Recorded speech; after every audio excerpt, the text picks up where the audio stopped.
बात राजस्थान की।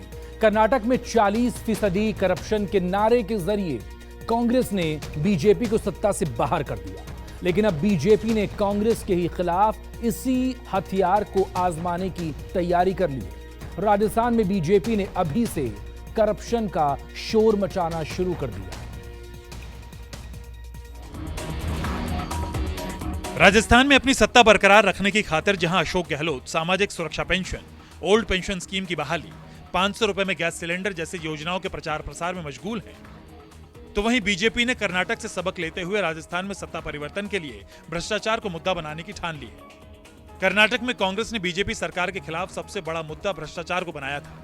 राहुल और प्रियंका गांधी के साथ ही स्थानीय कांग्रेस नेताओं ने भी बीजेपी के खिलाफ 40% कमीशन का नारा देकर बीजेपी को सत्ता से बाहर का रास्ता दिखाया था। लिहाजा अब बीजेपी ने भी राजस्थान में बिजली उत्पादन के लिए कोयला खरीद में गड़बड़ी, आईटी के ठेकों में भ्रष्टाचार और पेयजल प्रोजेक्ट में धांधली के मुद्दों पर कांग्रेस सरकार पर हमलावर हो गई है। सरकार के हाथी के दांत खाने की ओर है, दिखाने की ओर हैं। अशोक गहलोत जी मुख्यमंत्री के नाते जीरो टॉलरेंस की बात तो करते हैं, लेकिन पब्लिक डोमेन में जनता ये स्वीकार कर चुकी कि रिश्वत देने पड़ते हैं, और इसलिए जो भारत का करप्शन सर्वे है उसमें ये कहा जाता है कि 78% लोगों को यहाँ काम के लिए रिश्वत देनी पड़ती है। इंडिया का करप्शन सर्वे इसको प्रूव करता है। दूसरा एक संस्था है ट्रांसपेरेंसी इंटरनेशनल, वो भी इस बात को पुख्ता करती है कि राजस्थान इस समय जो उच्च भ्रष्टतम राज्य हैं उनमें से शुमार है। राजस्थान में लगभग पिछले कई अरसे से 1500 से भी ज़्यादा ऐसे मामले हैं जो सीधे सीधे भ्रष्टाचार से जुड़े हुए हैं। 500 एवरेज मामले प्रति वर्ष होते हैं। तो ऐसी स्थिति में मुझे लगता है कि करप्शन राजस्थान में एक बड़ा मुद्दा है। और बदली हुई रणनीति के तहत राजस्थान बीजेपी की ओर से पार्टी के राज्यसभा सांसद किरोड़ी लाल मीणा पिछले 3 दिनों में 2 बार ईडी दफ्तर में जाकर दस्तावेजों के साथ शिकायत दर्ज करा चुके हैं।